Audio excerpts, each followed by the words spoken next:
ಹೇಳಿಕೆ ತುಂಬ ಜಡ್ಜ್ ಮಾಡ್ತಾರೆ ಅನ್ನುವಂಥದ್ದಿತ್ತು. ಎಲ್ಲೋ ಸಪೋರ್ಟಿವ್ ಆಗಿರಲ್ಲ, ತುಂಬ ಸ್ಟ್ರಗಲ್ ಮಾಡಿದೆ ನಾನು. ಅವರ ಪರ್ಸ್ನಲ್ ಥಾಟ್ಸ್ ಇರ್ಬೋದಲ್ವ ಅದು, ಅಂದರೆ ಅವರ ಫ್ಯಾಮಿಲಿಯಲ್ಲಿ ಇರ್ಬೋದು ಆ ಥರ.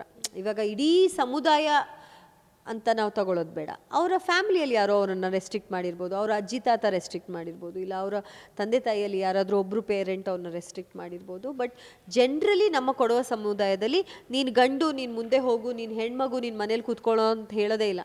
ನೀನು ಹೆಣ್ಮಗು, ನೀನು ಗಂಡು ಮಗುಗಿಂತ ಜಾಸ್ತಿ ಓದು ಅಂತ ಹೇಳ್ತಾರೆ. ಸೊ ನಮ್ಮ ಸಮುದಾಯನೇ ತುಂಬ ಸಪೋರ್ಟ್ ಮಾಡ್ತಾರೆ ಹೆಣ್ಮಕ್ಳಿಗೆ. ಯೂಶ್ವಲಿ ಸೆಲೆಬ್ರಿಟೀಸ್ ಎಲ್ಲ ಗೆಟ್ ಟುಗೆದರ್ ಈ ಥರ ಮಾಡ್ತಿರ್ತಾರೆ. ನೀವು ಕೊಡವಾದವರು ನಟಿಮಣಿಯರೆಲ್ಲ ಸೇರಿ ಏನಾದರೂ ಗೆಟ್ ಟುಗೆದರ್ ಮಾಡ್ಬೇಕು ಅಂದ್ಕೊಂಡಿದ್ದೀರಾ? ಆ ಟೈಮಲ್ಲಿ ರಶ್ಮಿಕಾ ಅವ್ರನ್ನ ಇನ್ವೈಟ್ ಮಾಡ್ಬೇಕು ಅಂದ್ಕೊಂಡಿದ್ದೀರಾ? ಇಲ್ಲ, ನಮ್ದು ಏನಂದರೆ ಈಗ ಮದುವೆ ಆಯಿತು, ಈಗ ನನ್ನ ಮದುವೆಗೂ ಸಾಕಷ್ಟು ನಮ್ಮ ನಟಿಯರು ಬಂದಿದ್ದರು.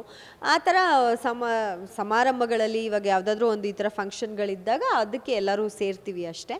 ಬಟ್ ನಾನು ಹೇಳಿದ್ನಲ್ಲ, ನಾನು ರಶ್ಮಿಕಾ ಅವ್ರನ್ನ ಲಾಸ್ಟ್ ಅವಾಗಲೇ ಕಿರಿಕ್ ಪಾರ್ಟಿ ಟೈಮಲ್ಲಿ ನಾನು ಮೀಟ್ ಮಾಡಿದ್ದಷ್ಟೇ. ಅದಾದಮೇಲೆ ನನಗೆ ಅವ್ರ ಪರಿಚಯ ಇಲ್ಲ. ಇನ್ನು ಸಿನಿಮಾ ಡೈರೆಕ್ಷನ್ ಬೇರೆ ಮಾಡ್ತಾ ಇದ್ದಾರೆ, ಎಲ್ಲಿವರೆಗೂ ಬಂತು, ಹೇಗೆ, ಯಾವ ಥರ ನಡೀತಾ ಇದೆ? ಇದು ಪ್ರಶ್ನೆ ಅಂತ ಹೇಳಿದ್ರೆ ಇವಾಗ ನೋಡಿ ಏನಂದರೆ, ಈ ಒಂದು ಸಿನಿಮಾದಲ್ಲೂ ಕೂಡ ನಾನೊಂದು ಹೆಣ್ಣು ಮಗುವಿಗೆ ಒಂದು ಹೆಣ್ಣು ಮಕ್ಕಳಿಗೆ ನಾನು ನ್ಯಾಯ ಒದಗಿಸ್ಬೇಕು ಅಂತ ಮಾಡ್ತಾ ಇರೋವಂಥ ಸಿನಿಮಾ. ಡಿರೆಕ್ಷನ್ ಅಂತ ಒಪ್ಕೊಂಡಿರೋದು ಕೂಡ ಆ ಕಾರಣಕ್ಕೆ. ಸೊ ನನಗೇನಂದರೆ ರಶ್ಮಿಕಾ ನಾನು ಏನಕ್ಕೆ ಸಪೋರ್ಟ್ ಮಾಡ್ತಾ ಇದ್ದೀನಿ, ಏನಕ್ಕೆ ಸಮರ್ಥಿಸ್ತಾ ಇದ್ದೀನಿ ಅಂದರೆ ಒಂದು ಹೆಣ್ಣು ಮಗು ಅನ್ನೋ ಕಾರಣಕ್ಕೆ ಅಷ್ಟೆ. ಒಂದು ಹೆಣ್ಣು ಮಗು ಹೆಸರು ಮಾಡ್ತಿದ್ದಾರೆ, ಇಷ್ಟು ಮಟ್ಟಕ್ಕೆ ಹೆಸರು ಮಾಡ್ತಿದ್ದಾರೆ, ಮುಂದೆ ಹೋಗಲಿ ಅಂತ. ನನ್ನ ಸಿನಿಮಾನೂ ಕೂಡ ಈಗ ರೈಟಿಂಗ್ ಕೆಲಸಗಳಾಗ್ತಾಯಿದೆ, ಸ್ಕ್ರಿಪ್ಟ್ ವರ್ಕ್ ಆಗ್ತಾಯಿದೆ. ಇನ್ನೂ ಆಲ್ಮೋಸ್ಟ್ ನಮಗೂ ಇನ್ನೂ ಟೈಮ್ ಬೇಕು, ಯಾಕಂದರೆ ನಾವು ಅದನ್ನು ತುಂಬ ರಿಸರ್ಚ್ ಮಾಡಿ ತುಂಬ ಒಂದಷ್ಟು ಅಂಶಗಳನ್ನ, ಒಂದಷ್ಟು ಕೇಸ್ಗಳನ್ನೆಲ್ಲ ನಾವು ಓದಿ ಮಾಡಿ ನಾವು ಮಾಡ್ತಾ ಇರೋವಂಥ ಸಿನಿಮಾ. ಸೊ ಸುಮ್ಮನೆ ಏನೋ ಒಂದು ಮಾಡೋಕ್ಕಾಗಲ್ಲ, ಇನ್ನೂ ಸಮಯ ಬೇಕು. ಸೊ ಸ್ಕ್ರಿಪ್ಟಿಂಗ್ ಆಗ್ತಾಯಿದೆ.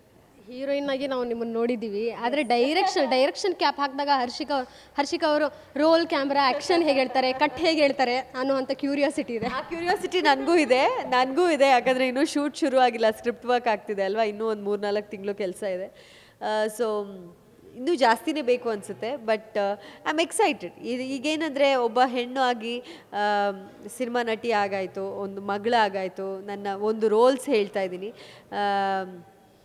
ಎಲ್ಲ ರೀತಿಯಲ್ಲೂ ನನ್ನ ಒಂದು ಫ್ಯಾಮ್ಲಿ, ಒಬ್ಬ ತಾಯಿ ಆಗಿದ್ದೀನಿ, ಹೆಂಡತಿ ಆಯಿತು, ತಾಯಿ ಆಗಿದ್ದೀನಿ. ಈಗ ಮುಂದೆ ಒಬ್ಬ ಡೈರೆಕ್ಟರ್ ಆಗಿ ಇನ್ನೊಂದು ಬೇರೆ ರೋಲ್, ಅದು ಬಿಟ್ಟು ನನ್ನ ಸಿನಿಮಾ ಹೀರೋಯಿನ್ ಆಗಿ ಅಂತೂ 3-4 ಸಿನಿಮಾ ನಾನೇನು ಬಿಟ್ಟಿದ್ದೆ. ಅದೊಂದಷ್ಟು ಪ್ಯಾಚ್ ವರ್ಕ್ಸ್ ಇದೆ, ಅದೊಂದಷ್ಟು ಮುಗಿಸ್ಬಿಟ್ರೆ ಅದು ಸಿನಿಮಾಗಳು ರಿಲೀಸ್ ಆಗುತ್ತೆ.